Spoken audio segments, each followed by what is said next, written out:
author. Someone uses the word editor. I'm not very comfortable with that, but he was the divine author.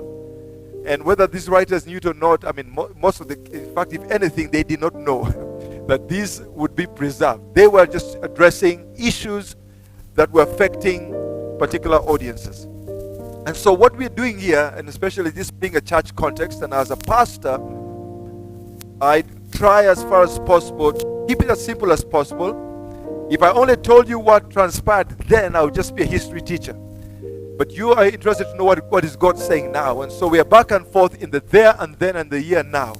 We're trying to find out, what did God say then? What was the meaning, the historic meaning, in terms of what did the human author, in this case the Apostle Paul, want to communicate? Look around his context and then try to find out, okay, God, what are you saying now? How do we apply it now? Because you'll understand, this is dealing with real people in real time, in a real place. Nothing has changed when it comes to human beings, human issues, human nature. You'll always see yourself like a mirror reflected in many of these issues. Either from Paul's point of view, as a pastor, I identify with Apostle Paul when he's addressing church issues, because Paul was dealing with church issues. And as a membership, you may identify not only with Paul but also with the congregation that Paul was dealing with then. So we're going to be looking at 2 Corinthians chapter 8. And I want to just give a bit of brief background. Chapter 8 and 9 is dealing with giving. It's dealing with giving, and many pastors will use that, of course, with the church offertory principles to govern us as we give. Though, in as much as they're valuable principles to learn as we take our offering as a church, Apostle Paul, in the historic sense, was dealing with a project. There was a giving project to support the church in Jerusalem.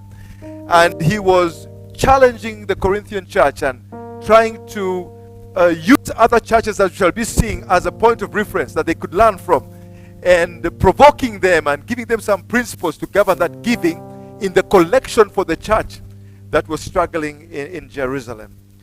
And so 8 and 9, there's a lot to learn about giving, and today we want to look at Paul's call to generosity in the church. And in that case, he was dealing with Corinth.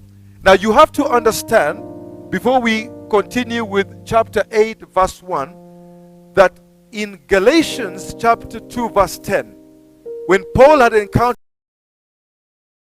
Jerusalem, they had challenged him not to forget helping the poor. So of course, that was a mandate that was given to the Apostle Paul, that as you go preaching, don't forget helping the poor. Ironically, that was the leaders in Jerusalem. Then we find out, of course, given time, that the church in Jerusalem went through a very difficult time. There was poverty and famine. And so Paul, as an apostle to the Gentiles, now begins to try and fundraise and provoke those other believers wherever he went. We need to support our brothers and sisters in Jerusalem.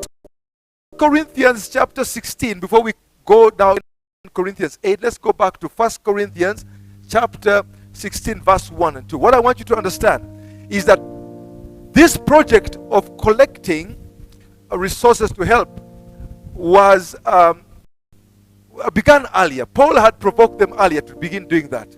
He says now about the collection for the saints, you should do the same as I instructed the Galatian churches or Galatian churches. On the first day of the week, each of you is to set something aside and save to the extent that he prospers, so that no collections will need to be made when I come.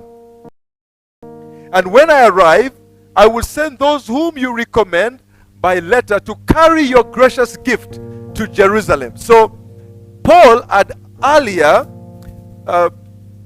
told this first letter, please collect. And every, first day of the week, what's the first day of the week? Sunday. Yeah. He says, make the collection. And we save it, we keep it, and then we'll send a team down to Jerusalem to take this gift. Now, for those of you who have been following, as we come into 2 Corinthians, a lot has transpired, and Paul had some issues there was some bit of issues he had with the Corinthian church. They were back and forth, and he wrote a tough letter to them, rebuking them. It created godly sorrow. And so the giving somehow had kind of been paused a bit or reduced. In fact, in chapter 8, we're going to see Paul tells them, complete what you began. He now, because they had responded positively to his rebuke, now he brings back the whole issue of giving, which had started earlier, but somehow the collection had stopped. And so we are now going to learn a number of, let's go to 2 Corinthians 8, verse 1, and we're going to learn a number of principles from what Paul says. We should probably stay at the first 15 verses. Paul says that we want you to know, brothers, and by the way, just for you to know, I'm going to use what we call a running commentary approach, meaning that I will be reading verse by verse and commenting and bringing out some principles. And probably God will also reveal to you other insights in your personal study. So it's not limited to what I'm going to share. Go back and review. There could be other insights that the Lord will show you. But he says, we want you to know, brothers and sisters, of course, about the grace of God granted to the church